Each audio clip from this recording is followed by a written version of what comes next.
Okay, when we're talking about signs and wonders, what can we do today that will help people come to know the Lord? Be a witness. Be a witness.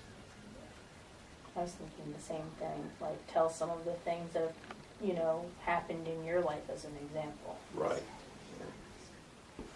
What?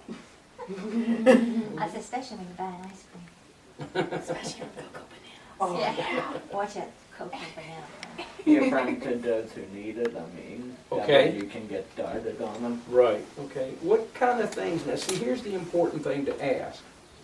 What are the needs of the people in this area? Money, trouble, health problems. Okay. What else? A lot of people just need somebody to come by and help clean or Yeah. bring Just them a need a dinner, few bring minutes them a of help. dinner, or I'm Let hearing you a lot of know, people that are having a lot of medical problems. I mean, we could, Prayer. right? Yeah. bring them supper, go in there and vacuum. stuff Yeah, like just, that. well, when you go and you meet them, you'll find their needs. A lot of them like companionship.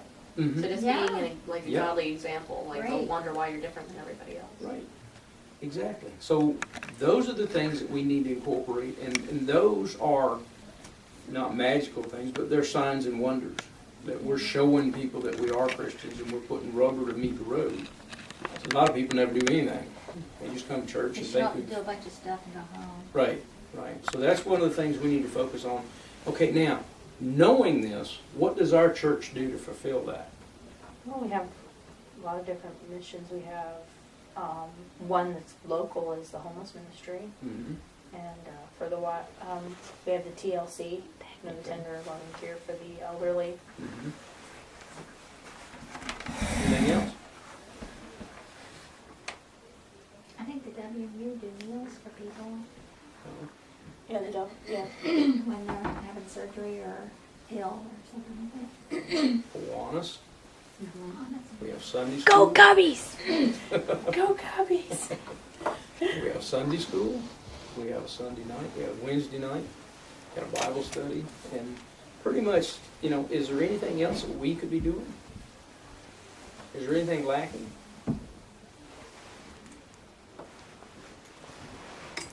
I think we could do something in our daily lives, and I think all of us do Yeah. in our daily lives go about just being ourselves, being Mhm. Christians. When you're a true Christian, there's no way to hide it. Yeah. And You you don't help want people to. along the way. No, you don't want to, but you help people along the way because it's just, In your Part- nature, yeah. Yeah. it's become a part of you. Okay.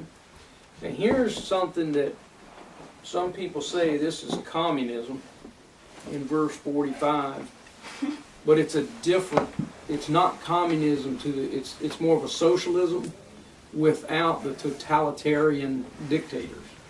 And it's in other words, it says, they sold their possessions and goods and parted them to all men as every man had need.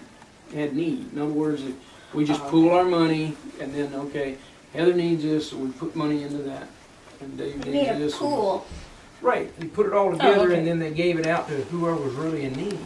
That doesn't mean that they got together and somebody said, well, I'd really like to have this big screen TV.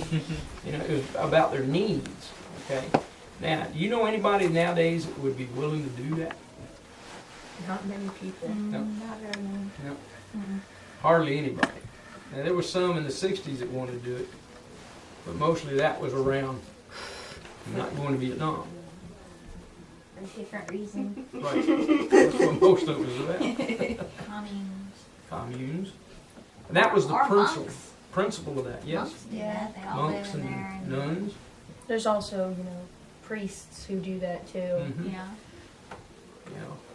Some of them go really serious with it too. Oh, yeah. So. Yeah. Okay, so really what we're saying here is that for us, we need to identify the need of somebody. So when we identify the need, how do we know what they need? Y'all already said it. Well, yeah, I don't know. I can't remember who said it, but we need to get to know them. Get to know them. How do That we get to know means them? we have to go out there and get to know people. Right. So Yeah. that means we got to go visiting.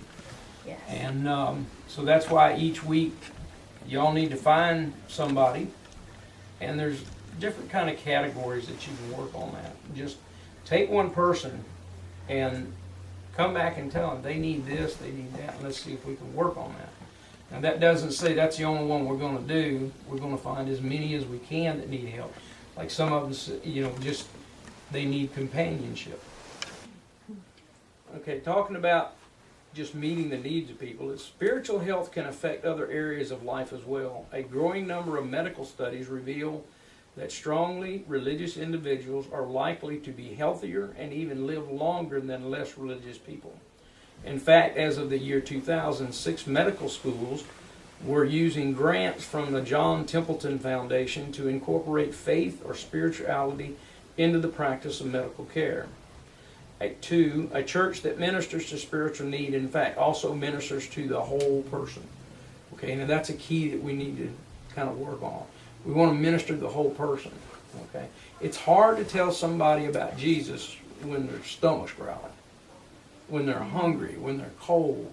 So you have to meet that double need like that. Whatever you Or can when do. they've been treated terribly and they don't trust anybody. Yeah, and you know what? I met someone like that yesterday Yeah. while we were working, and I thought, I've been working here 2 weekends, and I haven't mentioned the Lord yet. Well, I did. I take that back. But personally, I didn't ask. Right. And this person was saying, I just don't know what's going to happen to me. And I'm like, well, the Lord loves you. And he said, I don't think the Lord loves me. And I went, yes, I'm going to talk.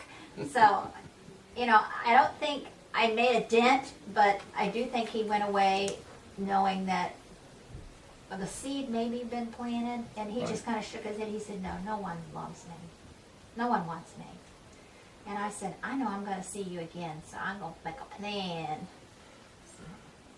I had a guy like that, my job, he was an older guy with kind of depressed. He was no way to guess, he like, but I tried to be more positive during down times, sometimes he would see me reading the Bible at work, and he would, it would kind of like I guess the best example, like a squirrel watching someone eat a sandwich, get a little closer, so what